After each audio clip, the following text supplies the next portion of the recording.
When you think about Green Day, a few lyrical themes might pop into your mind. Politics probably being the first one, but if you think about it, Billy Joe has spent most of his career writing love songs. Whether they're about heartbreak, like Good Riddance, or his marriage, like When It's Time, Green Day have proven time and time again that they are, in fact, a very versatile band. But going to Pasalacqua, the song we're looking at today, is about more than just feelings of infatuation. It takes a look at the deeper insecurities one can feel when they're unsure if their feelings are reciprocated.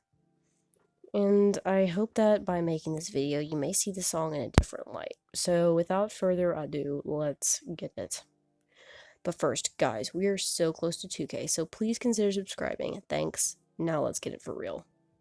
The song was released in April of 1990 along with their debut record 39 Smooth. So with that timeline in mind, the song was most likely written sometime in late 1989 through 1990. So Billy Joe was around 18 years old when he wrote this song. And this song, to me, would be the first time that Green Day really found and leaned into this sound. The sound that they would soon become synonymous with. And it proves my point that as far as I'm concerned, Green Day have been a great band from the start. And even though they definitely have had some questionable work, 9 times out of 10, Green Day have been very consistent with their songwriting. The first thing I'm going to talk about is the title, because it's definitely one of their stranger ones. Based on interviews and such, I'm pretty sure the place they're referencing is the Pasalacqua Funeral Chapel in Benicia, California. I hope I'm saying that right. If I'm not, then, my bad. And I will pull up a picture if I can find it. But I'm not really sure if the title has any ties to the lyrical themes of the song. Because, as you'll see, the song isn't about a funeral home. It's about the sporadic feelings of infatuation you can get as a teen and young adult. Though using the imagery of the funeral home is a clever way of saying that the protagonist is willing to die for his feelings. So I guess to set this up, I'm going to take a little bit of a look at where Green Day were as a band at this time. So by 1990, Billy Joe Armstrong had already dropped out of Pinole Valley High School, and so at this point he was solely focused on the band and was probably working odd jobs to get by. Mike Dirnt was also most likely living in an apartment or in his truck, but I don't think that he dropped out of high school at this point. But he would, as most of you probably know, eventually follow Billy's lead and drop out, putting all of his efforts into Green Day. And I know 39 Smooth was their first full album, but it's actually very good. I mean, I've argued this point before in some of my past videos, but this is actually more consistent than a lot of their later albums, and it shows that Green Day would and were going to make it big. So now I guess we can talk about the lyrics, and I will try to go into detail with the themes, although this one's kind of surface level. Here we go again, infatuation touches me just when I thought that it would end. This first line, "Here we go again," is very on the nose. It's literally that he's gone through this before. Then we quickly find out that he's talking about a crush, more specifically infatuation, which simplified means intense but short-lived feelings of admiration or attachment. But throughout the song, we see that the protagonist is willing to, once again, go through whatever it takes to be with whoever he's falling for. Because I guess that when you're that age, you don't think of a crush as something temporary. Oh, but then again, it seems much more than that, but I'm not sure exactly what you're thinking. With these lyrics, the protagonist clearly doesn't know if his feelings are reciprocated, and that's making him a little crazy. But come on, if you've been rejected every other time you've tried this, you'd think that you just stop. But that's the thing with almost every protagonist from Green Day songs, they never know when to quit. Which I guess is admirable, but, Well, that's all centered on night thinking of your ways of affection, but you find that it's not different at all. Because of his infatuation, he's staying up at night wondering what his crush thinks of him.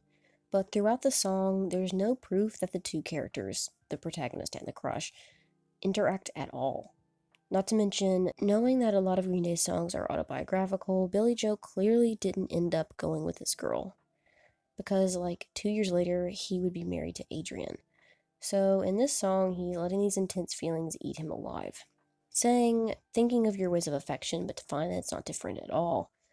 saying that he knows that his crush doesn't even think of him. He knows that his crush's feelings are not the way he feels for her, but yet he's still going after her.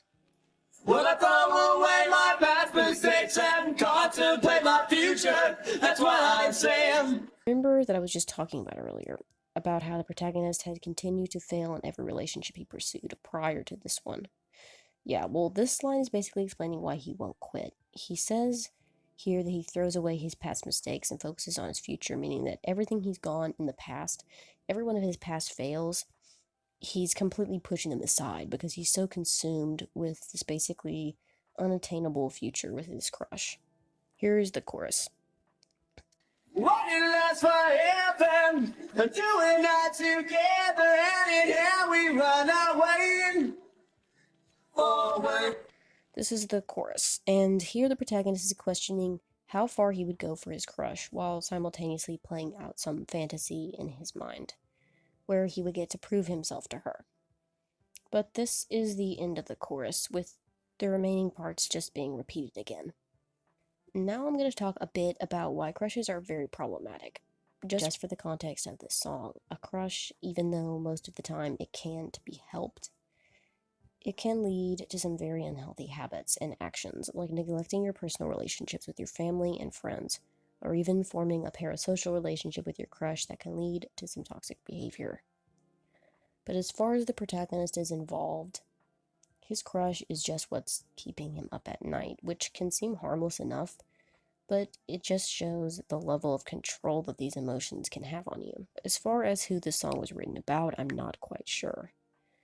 I know that it's not about any more significant women in Billy's life, like Amanda or Adrian, and I don't think it's about Erica either, because it could have possibly been about the same girl he wrote The Judge's Daughter about, but that's just me guessing.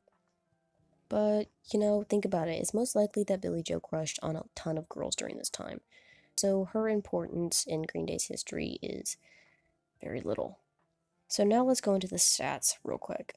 Green Day have played this song quite a lot, around 125 times to be exact, and it was first played on July 22nd of 1989, being most recently played in October of 2025.